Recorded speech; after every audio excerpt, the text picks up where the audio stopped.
Leonardo was born in Italy over 500 years ago. He's best known as the painter of the Mona Lisa, the most famous painting in the world. But he was also an extraordinary engineer, inventor, and medical pioneer. He was the first person to draw the developing human embryo and made discoveries about the workings of the human body that would not be duplicated till the 20th century. 300 years before it was finally done, he suggested ways of taking man to the bottom of the sea. And he designed a type of hang glider, a stunning 490 years before its successful reinvention. Tonight we'll be building and testing for the first time these and other amazing inventions. We'll also learn why so much of what he discovered had to be rediscovered long after his death. And by using his own writings, get inside the mind of one of the greatest geniuses of Western civilization.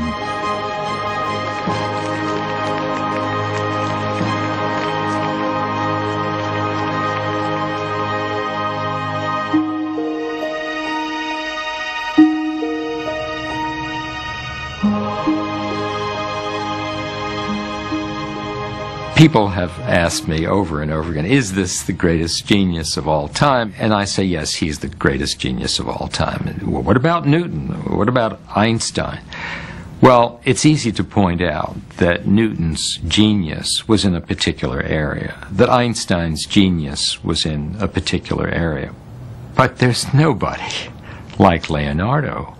Think of every area to which he turned his attention, and how every one was so beautifully created, constructed, and conceived of. That has to be the furthest reach, I believe, that man's mind has ever attained. In 1499, Leonardo da Vinci was 38 years old and enjoying a golden period in his life. He'd recently finished painting a scene from the Last Supper for his powerful patron, Sforza, Duke of Milan. The painting, which captures the moment when Jesus tells his disciples that one of them will betray him, added to his growing reputation as one of the greatest painters of his time. But then at the moment of what must have seemed his greatest artistic triumph, it all went terribly wrong.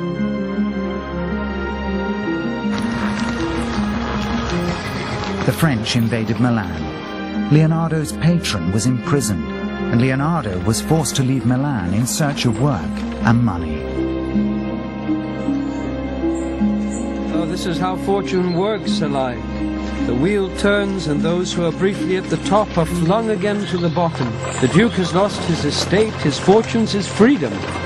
But you know what they say, he turns not back who is bound to a star. Leonardo needed a financial backer, someone who would allow him to develop his extraordinary, even visionary ideas. So he decided to head east, to Venice. In 1500, Venice was one of the richest cities on earth. Venice's vast wealth was based on trade. It sat right in the middle of the world's busiest trade route. Venetians were busy importing goods from the Orient and selling them to the rest of Europe. But this wealth also attracted enemies like the Turks, who were in the middle of an epic expansion. When Leonardo arrived in the city, their giant fleet lay in wait out in the Venice harbour. With the threat of a Turkish invasion hanging over them, it seemed to Leonardo like the perfect opportunity to find a buyer for a very unusual weapon.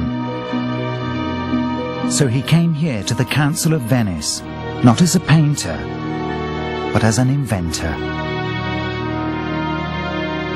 The Venetian councillors were the real power behind the ruler, the Doge. The scheme Leonardo outlined to them for sinking the Turkish fleet must have seemed the most bizarre they'd ever heard. Gentlemen, you live in a city of water, and that water is your greatest asset. It's my opinion that the Italians will never defeat the Turks fighting with them in a conventional manner. But with these designs you can create a new kind of army, an underwater army. Men as agile as fish, with armor adapted to underwater travel, and with a constant supply of fresh air such as this. These designs will enable your army to approach the enemy from beneath the water, to drill great holes in the bottom of their ships, sinking the ships, withdrawing, and thus the battle is over with minimal casualties.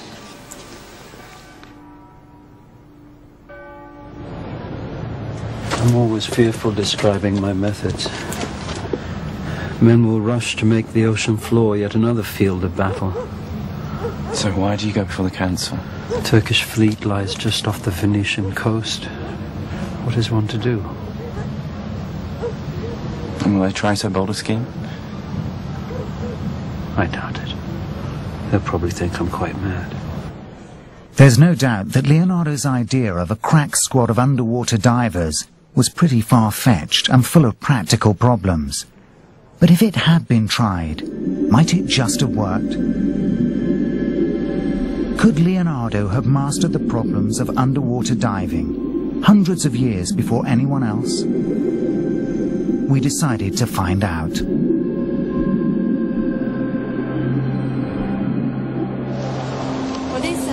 We've asked US Army counter-terrorism expert Scott Cassell to build Leonardo's diving apparatus. Testing it will be Jackie Cousins, who comes with fearless credentials. Her hobby is swimming with man-eating squid. This first one is this wineskin thing, which he's got attached to the front of some guy. Presumably he wants to use it like a scuba tank, and he's going to breathe off it. It's kind of like grabbing onto a beach ball underwater and breathing on it. After a while, you're going to lose all the oxygen and pass out. Right? Yeah, absolutely. And this one, it's basically just a long snorkel, isn't it? The guy's breathing off it. The only thing that concerns me is the depth that you could go to, because you wouldn't really be able to go very deep. No, if you ever have cut off a garden hose and tried to breathe out of it under the pool, you can only get about a meter, and after that you're not going to inhale. It's just too hard. Yeah. So I like the idea of being able to walk under the bottom of the sea, drill a hole in the boat and have it sink, but I'm not absolutely convinced we're going to be able to do it. There's no reason that this can't work, provided we find all the clues. No, it'd be great if we could actually get in the water and make some of these things work. It'd be fantastic. It's going to be cool. A diving suit based on Leonardo's designs is being stitched together using traditional materials. Pigskin leather has been treated with fish oil to make it water resistant. The water just beads right off of that. If you go ahead and do a dip test, you'll see what I mean. Okay, so we could actually make the whole suit out of this if it's got good waterproof qualities. Absolutely. A reinforced helmet is needed to prevent the mask from squeezing and bruising Jackie's face as the water pressure increases the deeper she goes. The hood will need glass lenses, a material Leonardo would have had easy access to, because Venice was the world capital of glass production.